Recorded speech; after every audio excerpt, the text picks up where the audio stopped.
Oke, Assalamualaikum warahmatullahi wabarakatuh. Waalaikumsalam warahmatullahi wabarakatuh. Selamat sore rekan-rekan sekalian yang saya cintai. Jumpa lagi kita di dalam sharing session sore bersama Community Development Center.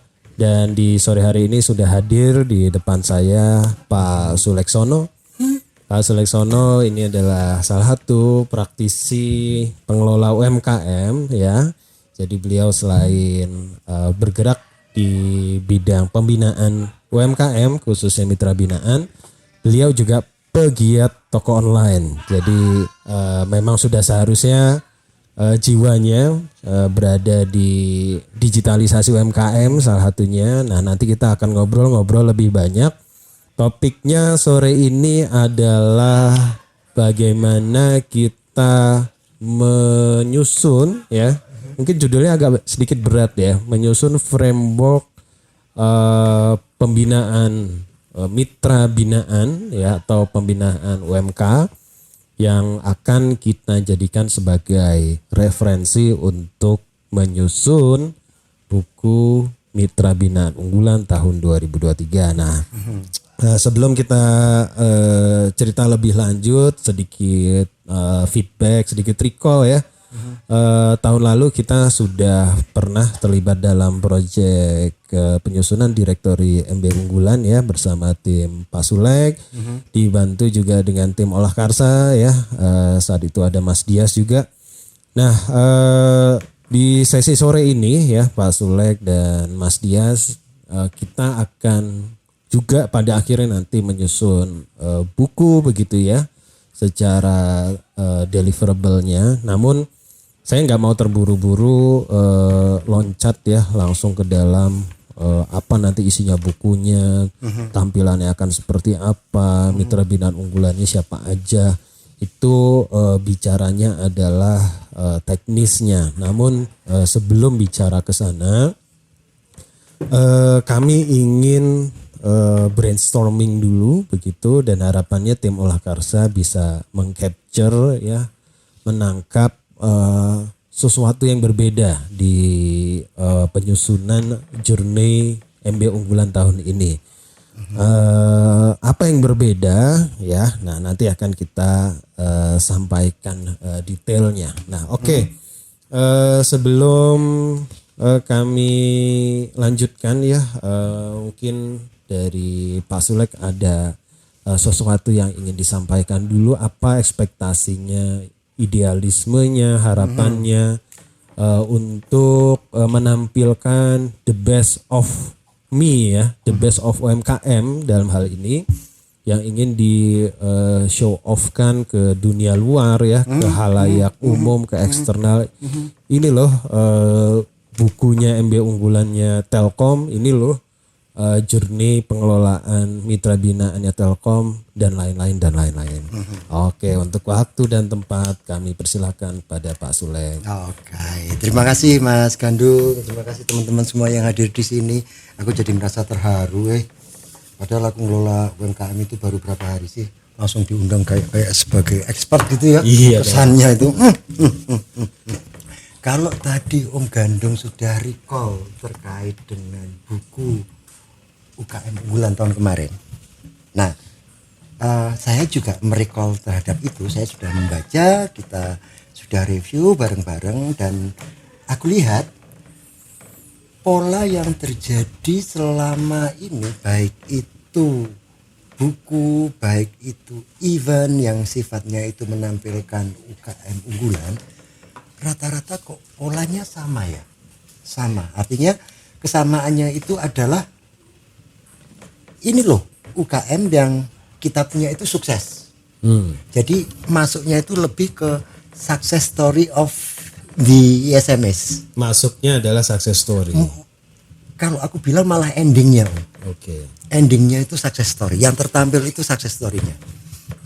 Nah, seperti biasa, kalau kita sudah sukses, ngomong apapun ya benar. Ya, kasarannya ngentut pun jadi wangi. Pun wangi kalau kita sudah di atas. Kalau sudah di atas.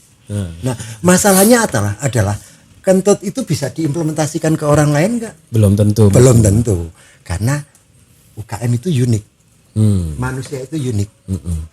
Kayak misalkan jenengan lebih sukanya dalam hal apa ya, makan gitu ya. Makan soto yang enak. Belum tentu kalau aku ditawarin sotomu itu cocok dengan aku. Karena taste selera orang beda. Yeah. Gitu loh. Terus misalkan lagi masih terhadap misalkan masih soto ya. Jenengan jualan soto sukses. Di pasarmu sukses. Yeah. Apakah itu bisa tak bawa di tempatku yang mungkin lokasinya berbeda, customernya berbeda. Yeah. Terus situasi lingkungannya berbeda misalkan. Pastinya ada probabilitas sukses dan tidak sukses. Betul. Ya, soto Sulung atau soto Lamongan ketika kita bawa ke Semarang belum tentu laku. Karena lidahnya orang Semarang beda.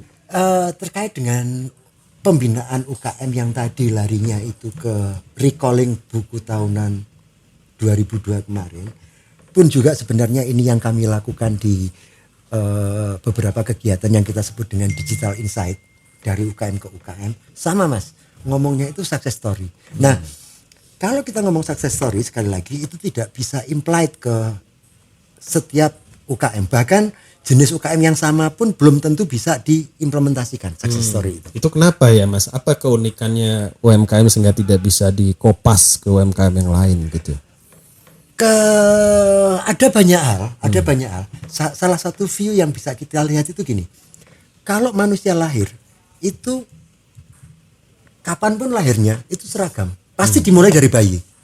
Bayi, anak-anak, sekolah SD, SMP, SMA, kuliah, kerja dan seterusnya. Yeah. Itu sudah ada patternnya. Betul. Permasalahannya kalau UKM lahir itu enggak seperti bayi. Ada UKM yang lahirnya itu memang benar-benar bayi yang sehat. Ada UKM yang lahir itu langsung celung tiba-tiba SMA. Kalau manusia lahir nggak ada yang lahir langsung berewokan, itu nggak ada. Betul. Iya. Bisa seperti itu, salah satu view. Sehingga pembinaan yang kita berikan kepada baby UMKM itu akan berbeda dengan babies yang lain. Bahkan bisa jadi satu baby itu lebih expert daripada yang sudah lama jalan. Bisa jadi. Makanya sentuhannya memang harus beda-beda. Memang kepikir pada saat pertama kali aku masuk ke CDC ini, ke PUMK, alangkah bagusnya kalau pembinaan itu diseragamkan. Tapi setelah aku deep dive, lebih dalam lagi, turun ke lapangan, terus melihat fenomena yang terjadi, ternyata memang nggak bisa. Jadi tidak sesederhana itu.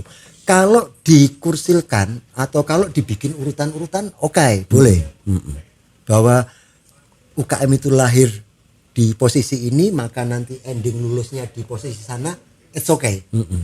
Kalau di corporate seperti Telkom itu seringnya adalah melakukan standarisasi sehingga kemudian bisa diterapkan untuk banyak case. Sementara kalau untuk UMKM ini berdasarkan hemat Pak Sulek tadi, antara satu UMKM dan UMKM punya karakteristik yang berbeda.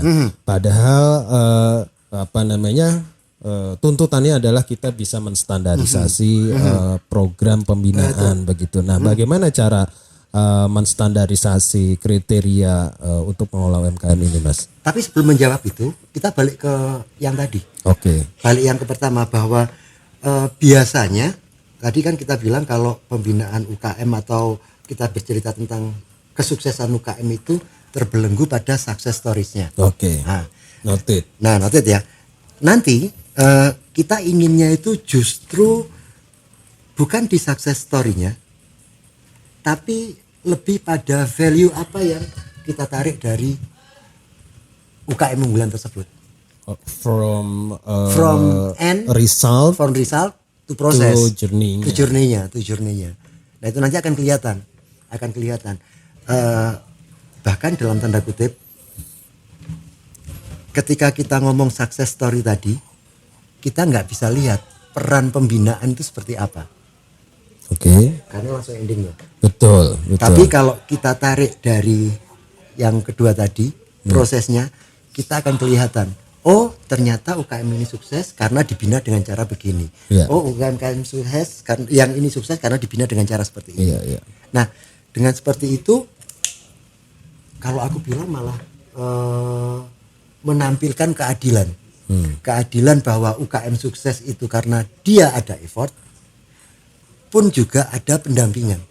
Sehingga antara pendamping dengan UKM-nya bisa maju bareng. Nah, tapi kalau yang proses yang lama tadi, ini seolah-olah salah satu numpang sama yang lain. Bisa UKM-nya numpang ke pembinaannya, bisa pembinaannya numpang ke UKM-nya. Padahal tidak semua UKM yang dibina itu juga sukses, kan gitu. Iya. Oke.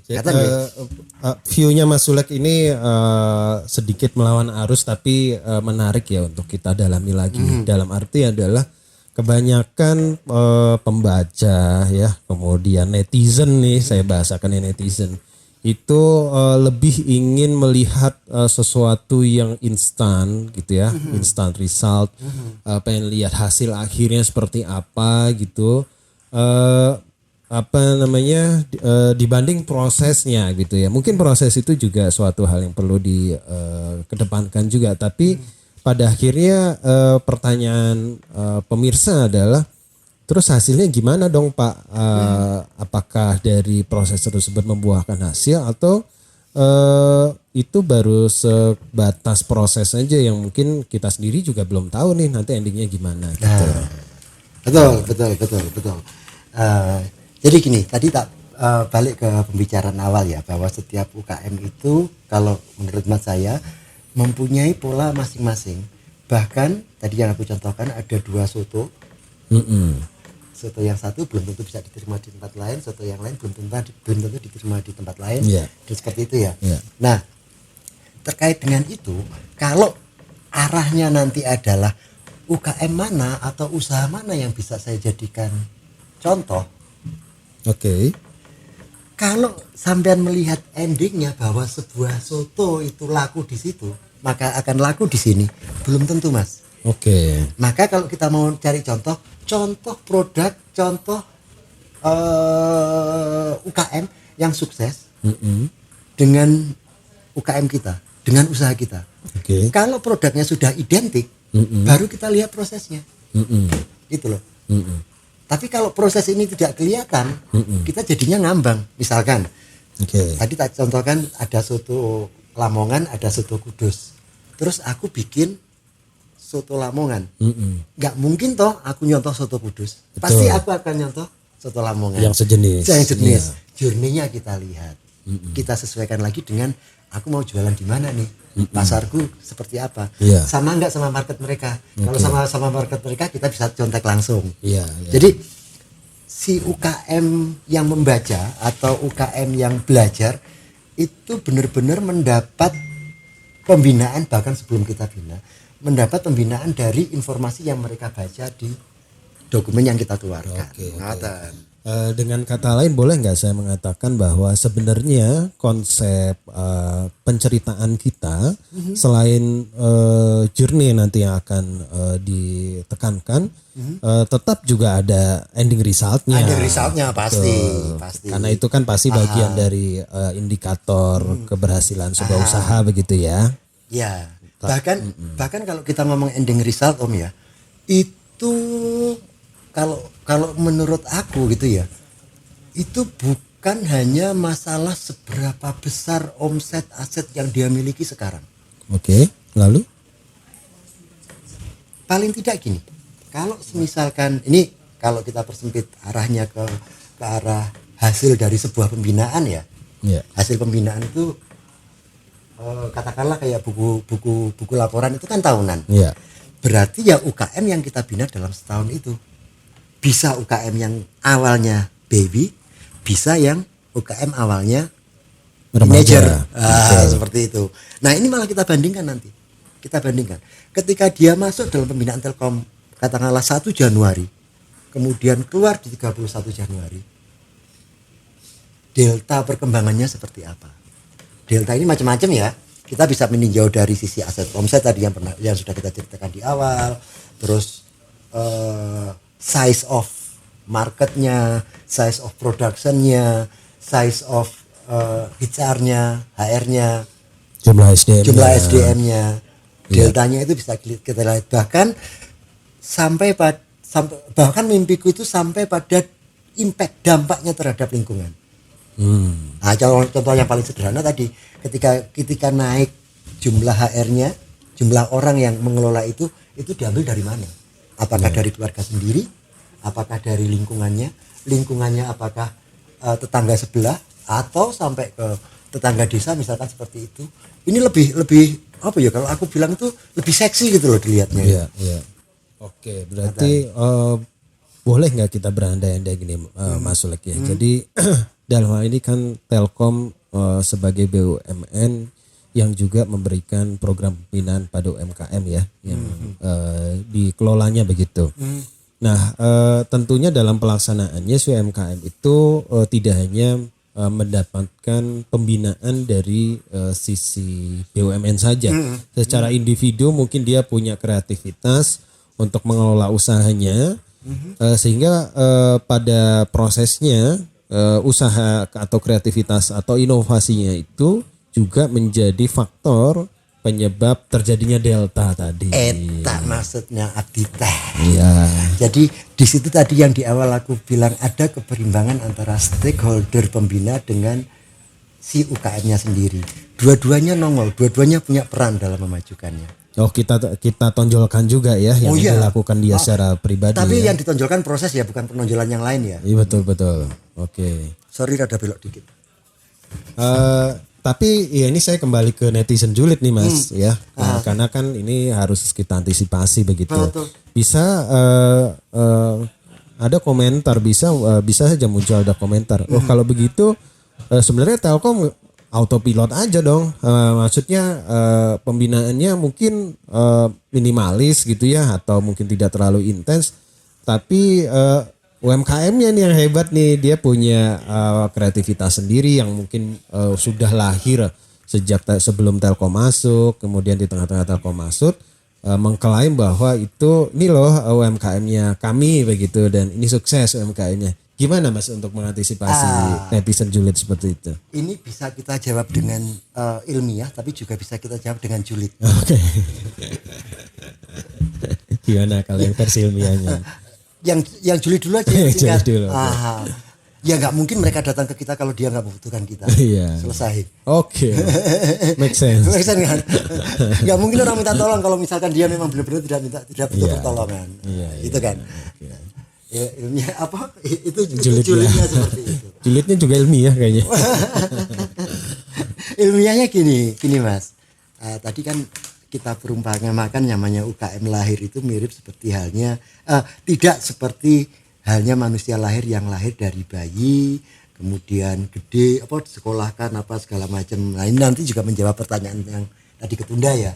Tentang kursil tadi ya. Terus bahwa UKM itu lahirnya bisa pada kondisi macam-macam yang kalau kita summarize dalam big summarize gitu ya, UKM lahir itu sebenarnya lahir dari dua kondisi. Yang pertama adalah UKM yang benar-benar lahir dari dunia kreatif. Oke. Artinya biasanya orang-orang yang UKM yang lahir kayak gini itu boleh dibilang langsung sudah besar atau dia itu sudah mengandung vitamin untuk besar. Oh. Iya. Gitu. Iya. Nah, di lapangannya biasanya UKM ini lahir dari orang-orang yang memang orang kreatif, orang yang nggak mau jadi pegawai karyawan orang lain. Passionate ya? Passion, memang lahirnya dari passion. Nah, orang-orang seperti ini tinggal disentil. Dia tahu apa yang dia butuhkan. Oke. Sehingga enak nih kalau enak ya kayak gitu tuh. Makanya kalau sampean bilang pembinaannya jadi minimalis dong. Yes. Itu bener-bener apa ya? Enak lah di kita pokoknya enak kayak gitu. Iya. Lo butuh apa tak kasih. Okay. Nah permasalahannya adalah ada lagi UKM yang dia nggak tahu nih dia mau ngapain yang UKM satunya. Yang kedua. Iya. Tapi ini lebih parah bukan hanya tidak tahu apa yang dia butuhkan. Tapi ini biasanya lahir dari kondisi surviving ekonomi. Oh, maksudnya ke situ. Okay. Nun sewu misalkan karena saya eliminasi dari pekerjaanku di PHK, aku harus punya sesuatu untuk survive toh. Betul. Dan itu realita yang kita hadapi Itu sekarang yang juga. realita kita hadapi. Nah, kalau sudah kayak gitu, nanti jualan apa aja lah, yang penting bisa survive, Bisa menyambung hidup. bisa menyambung hidup. Itu masih beruntung. Coba kalau jualannya ya jualan kulkas, jualan motor, Habis. Iya, Nah, iya. ya UKM yang lahir dari situasi ini ada dua juga, Om. Oke. Ada dua. Satu yang dalam tanda kutip tadi, Kondisi PHK kondisi tadi. PHK tadi yang benar-benar udahlah, yang penting aku hari ini jualan laku. Ya. Nah, orang-orang yang seperti ini dalam tanda kutip menurut saya tidak bisa kita bina. Oh. Ini nanti larinya ke benar-benar Program pemerintah ya mungkin ya. larinya ke dinsos. Betul. Iya, iya. Jadi yang mereka butuhkan adalah suntikan modal, suntikan dana. Betul, betul. Kita kasih suntikan dana pun nanti paling larinya ya untuk menutup ke ekonomi Konsumsi, mereka, betul. konsumsi, Iya, konsumtif. Artinya seperti itu. Oke. Tapi tidak menampik kemungkinan bahwa UKM-UKM yang lahir di sini ini juga ada yang berkehendak untuk maju. Oke. Ini aku punya contoh nih. Ada ya case realnya ya. Case realnya ada. Gimana Itu salah satu contoh, aku lupa namanya ya karena database kita banyak banget. Itu ada sebuah UKM di Palu, dia bergerak di bidang perrotian. Apa itu yang coklat-coklat itu? Kakao ya. Kokoa. Roti yang coklat banget itu namanya apa? Aku lupa. Yang perempuan-perempuan biasanya suka ini. Nanti kita Brownies, cari. brownies. Oke, Brownies. brownies. Berondong manis. Enggak, aku juga manis tapi enggak berondong, Mas. Kan diajak belok jadi bel. Kita luruskan lagi. Kita luruskan lagi. Sampai berondong. Nah, itu tuh pada awalnya dia dapat, waktu itu kita masih punya fungsi salur ya. Kita kasih saluran, penyaluran anggaran untuk memajukan UKM, dia mulai tumbuh. Terus kena gempa Palu itu yang parah itu. Oke, ya. Tahun berapa ya itu? Iya, yang sampai tsunami. Sampai tsunami itu benar-benar habis, Mas. Seolah-olah kayak dia reborn kembali mulai dari nol. Oke. Dari kondisi yang tadi tak sebutkan untuk surviving. Iya. Untuk surviving. Nah, waktu itu kita lihat. Nah, waktu itu kan dia masih punya utang tuh Iya. sama Telkom ya, Iya. untuk penyaluran. Sebelum gempa ya. Sebelum gempa. Oke. Nah, begitu gempa habis. Utangnya masih berjalan kan dan tidak bisa bayar, Betul. kita deketin. Mbak, gimana? Masih mau meneruskan usahanya? Iya Pak, masih mau meneruskan. Kondisinya sekarang Anda tidak punya apa-apa loh. Nah itu Pak masalahnya Pak. Apa yang Anda butuhkan? Kita butuh alat produksi. Kita bantu alat produksi. Tahu nggak? Sekarang jauh lebih besar daripada sebelum gempa. Alhamdulillah. Bahkan sebelum gempa ya. Bahkan lebih sebelum besar gempa. Itu sudah beberapa kali juga kita undang untuk memberikan inspirasi gitu ya ke teman-teman UKM yang lain. How you survive from this condition? Dia comeback ya. Kita comeback dari keterpurukan. Nah, yang kita munculkan sekali lagi bukan resultnya, tapi proses how to stand up again gitu loh. Oke. Jadi itu bisa sebagai salah satu snapshot ya. Snapshot Ya. journey bagaimana seorang UMKM bisa bangkit lagi dari keterpurukan. Oke. Nah, sekarang kita mau bawa ke tema yang lebih umum ya, kaitannya untuk penyusunan buku Direktori Mitra Binaan Unggulan tahun 2023. Nah, sebagai recall lagi. Jadi tahun lalu kita menggunakan kurang lebih 4 kriteria ya untuk memfilter sekian ribu UMKM yang kita miliki. Salah satunya adalah ada dimensi scalability, kemudian scalability termasuk dari ada profitnya, omsetnya, kemudian ada kemampuan dia untuk menginfluence others, itu kita masukkan juga. Kemudian ada juga dari sisi digitalize-nya Mas, digitalize-nya seberapa jauh dia sudah menerapkan digitalisasi di dalam pengelolaan UMKM-nya. Nah, sebenarnya saya tidak ingin buru-buru kita langsung saya langsung todong Mas Sulek ya.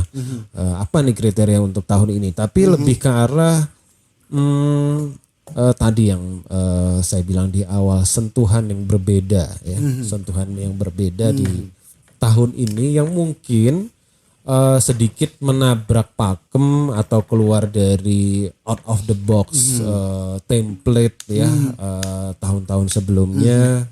Bagaimana cara kita menyajikan mitra binaan unggulan itu. Tadi kita juga udah nangkep beberapa notes-nya ya. Salah satunya adalah jangan langsung buru-buru ke end result. Betul. Pertama lebih penting adalah journey-nya begitu. Nah, tapi kan untuk menangkap sebuah journey supaya nggak random banget, karena ini kita punya 5.000 UMKM misalnya begitu yang beredar, nggak mungkin 5.000-5.000-nya itu kita ambil sisi reportasenya pasti akan menghasilkan 5.000 versi cerita yang berbeda. Nah, oleh karena itu mungkin kita boleh sedikit meramu begitu ya formula bagaimana kita untuk meng-create journey prosesnya si UMKM itu berkembang. Betul. Nah, menurut Mas Sulek apa nih ide-ide liarnya begitu? Ide-ide liarnya sebenarnya secara implisit tadi itu sudah kita omongin. Nah, ini sebagai contoh real yang ada di sekitar kita. Kita keluar dulu dari dunia per UMKM. Mbak Adel.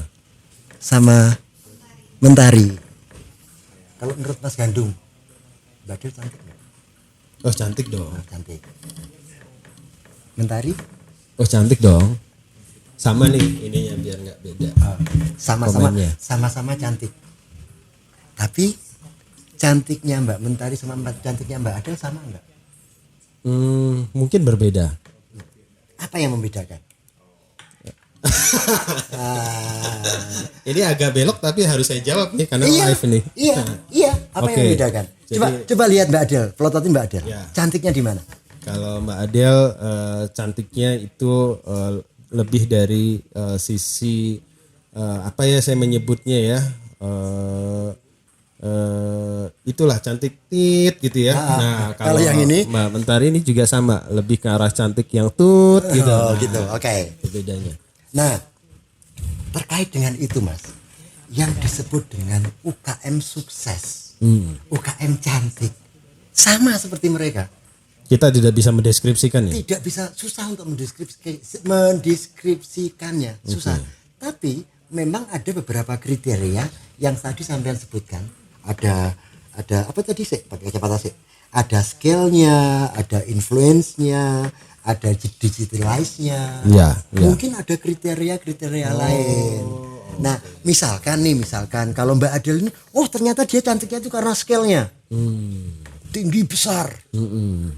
Gitu kan? Sehingga apalagi kalau dibandingkan, perasaan tahun kemarin itu masih kurus, kering, kayak nggak kurang gizi gitu loh. Kok sekarang bisa tinggi besar? Artinya ada journey-nya. Ada journey. Nanti akan ada pertanyaan, Mbak Adel gimana cara sampai pada titik sekarang, berevolusinya. Padahal kemarin itu lo kurus kering jelek gitu loh. Oke. Misalkan. Oke. Demikian juga Mbak Mentari. Mbak Mentari kok sekarang kinclong banget ya, padahal tahun lalu itu wah lepek gitu loh. Lepek, hitam, jelek, gila nih. Kok saya jadi nengok sekarang sini jadi ya? kinclong apa, skincare-mu apa, bagaimana harianmu? Seperti itu. Dua orang yang cantik, tapi beda cantiknya dan beda journey-nya. Oh, baik. Tinggal nanti definisi dari cantik itu seperti apa yang dimaksud. Oke. Betul. Tentunya cantiknya Madonna dengan cantiknya Cindy Rockroth beda. Tapi kalau nyebut artis itu nanti aku dikira ketahuan lahirnya. Semuanya belum lahir kecuali kita berdua. Betul. Oke, semakin mengerucut dalam arti kita ada titik cerahnya dan saya ingin sedikit berbelok ke Mas Dias nih Mas ya. Dias. Jadi kami sudah sedikit menyusun Mas Dias ya. Coba Adel ditampilkan yang next slide. Nyambung dari diskusi cantiknya Mas Sulek tadi ya. Jadi delta. Ya pertama harus ada delta. Delta ini jangan langsung diartikan sebagai finansial semata ya Mas Dias ya. langsung mengarah ke omsetnya berapa, ke asetnya berapa dan seterusnya. Karena brutal fact-nya ya, kami ingin confess juga dalam hal ini untuk mendapatkan data yang 100% akurat terkait finansial data UMKM itu sangat tricky di lapangan. Karena how come bagaimana mereka bisa menampilkan data yang objektif sementara mereka untuk mencatatkan pembukuannya saja masih nyampur ya antara pengeluaran pribadi dengan pengeluaran usaha mereka. Nah, dari sini aja sebenarnya kita belum bisa menjadikan scale up dari sisi ekonomi ini sebagai acuan satu-satunya. Oleh karena itu kita harus mencari jenis selisih pertumbuhan yang lain yang kita bisa lebih observe ya secara pengamatan begitu. Lalu apa saja yang bisa diukur before dan afternya? Kok saya jadi teringat salah satu metode yang juga dilakukan oleh Olakarsa pada saat pengukuran social return of investment ya. Di situ ada yang namanya benefit mapping gitu ya. Jadi benefit-benefit apa yang diterima oleh, dalam ini case-nya adalah UMKM, oleh si pelaku usaha UMKM kita, barangkali juga mendapatkan benefit dari sisi lingkungan. Nah, tapi mungkin yang paling dominan adalah aspek ekonominya. Nah, dari benefit-benefit tersebut ya kita harus mungkin bukan meramu dulu sih, lebih tepatnya adalah yuk kita kumpulin yuk apa sih benefit yang diterima oleh UMKM. Let's say misalnya ada 10, ada 15 atau bahkan 20 berupa long list benefit tersebut, dan kemudian kita plenokan gitu ya di dalam panel judgment expert begitu. Yuk kita sepakati ambil mungkin 5 saja dari 10 atau dari 15 dan seterusnya yang menurut Pak Sulek, menurut saya dan mungkin nanti pengelola UMKM yang lain itu mencerminkan kriteria yang paling signifikan mempengaruhi kinerja usaha sebuah UMKM gitu. Nah, lebih enaknya kita coba contohkan ya, kita spill beberapa kriteria yang mungkin terkait dengan apa yang barusan diomongin. Contoh di sini adalah di bagian sebelah kanan itu ada kalimat mengenai emphasizing ya. Di situ ada segmen 1, segmen 2, segmen 3 sampai segmen 4. Dan beberapa titik tekan di masing-masing segmen. Nah, sebagai contoh di situ di segmen 1 titik tekannya adalah perbaikan tata kelola.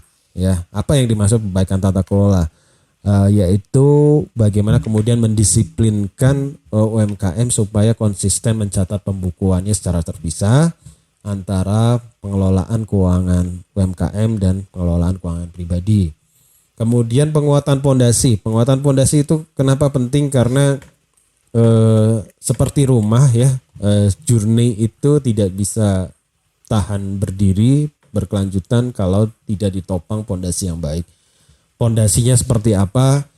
Nanti kita bicarakan detail teknisnya begitu. Dan kemudian ada perizinan dasar ya. Perizinan dasar ini karena semuanya sekarang serba OSS gitu ya. Satu data nanti akan menjadi pintu untuk pengelolaan berbagai fasilitas-fasilitas yang diberikan pemerintah maupun akses perbankan mungkin. Kemudian ada digital literacy, kemudian ada exposure to eksternal. Yang dimaksud di sini adalah bagaimana UMKM itu mulai keluar dari tempurungnya gitu ya, dan bisa dikatakan juga keluar dari zona nyamannya untuk mulai berinteraksi dengan pihak-pihak eksternal ya, sensitif terhadap branding. Kemudian ada online proficiency. Ini kami bedakan antara online dengan digital ya. Kalau digital ini lebih ke arah dia internal. pengelolaan internal sekaligus juga mulai terbiasa dengan ekosistem digital mulai dari device-nya, internetnya ya, sampai kemudian penggunaan aplikasi-aplikasinya. Kalau yang online ini lebih spesifik pada marketplace, social commerce ya sekarang yang lagi ngehits juga social commerce. Dan kemudian nanti ada global exposure ya, bagaimana kemudian dia bisa penetrasi ke luar negeri, sampai kemudian ada national heroes ya, memang dia dijadikan sebagai figur tokoh yang itu skupnya sudah sampai level nasional. Nah ini hanya sebagai ilustrasi ya, tentunya banyak beberapa karakteristik yang itu bisa dijadikan sebagai variabel atau dimensi untuk menentukan deltanya UMKM tadi ya, before dan after terkait benefit yang dia terima. Mungkin di luar 6 atau 7 ini masih banyak lagi. Tapi harapan kami adalah antara satu dengan dimensi lain ya, itu harus saling tidak beririsan. Jadi kalau di dalam instrumen metode penelitian itu sebisa mungkin antara variabel itu memang independen ya, tidak memiliki multikolinearitas. Wah, gitu. Nah, itu yang kita cari sehingga misalnya kita nanti punya 5 atau 6 begitu ya. Nah, 6 itu yang kemudian menjadi kriteria konsisten.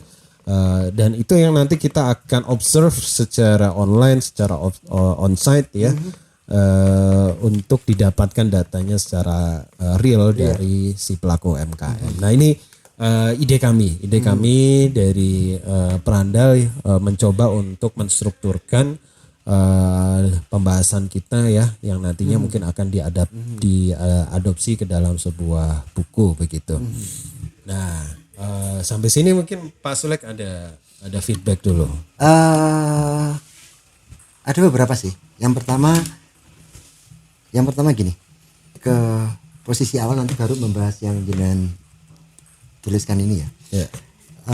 Perlu ditekankan ya bahwa apapun nanti judulnya, ketika kita ngomong UKM unggulan, laporan bla bla bla bla UKM unggulan, bahwa itu nanti akan dibaca oleh halayak, dibaca oleh umum, sehingga kami berharap formatnya juga tidak sekedar format laporan, gitu ya, tapi sebuah buku, sebuah journey tentang UKM yang bisa dipelajari oleh UKM yang lain, atau bahkan lebih besar lagi, syukur-syukur kalau dengan adanya buku UKM unggulan ini akan menambah stakeholder.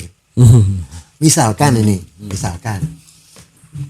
ada UKM apa gitu kita bina dan ternyata bagus. Siapa tahu Pemdanya malah nggak tahu kalau ternyata dia punya UKM seperti ini. Betul.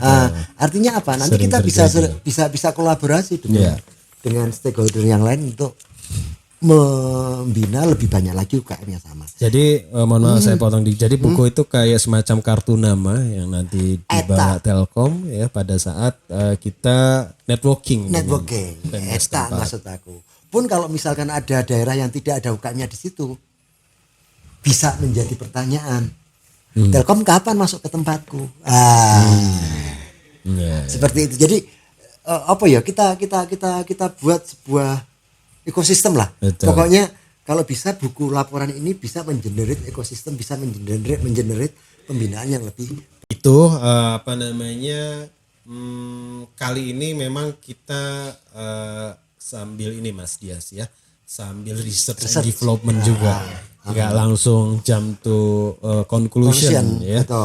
Oke, Pak Sulek, terima kasih atas kesempatannya di sore hari ini. Terima kasih juga Om Gandung atas undangannya. Kita senang sekali bisa mendapatkan pengalaman ya dari operasional ya, dan tentunya Pak Sulek ini juga selain lama dalam arti kaya akan use case operasional, beliau bisa menyampaikannya secara sistematis, jadi kita pun lebih mudah untuk mencernanya.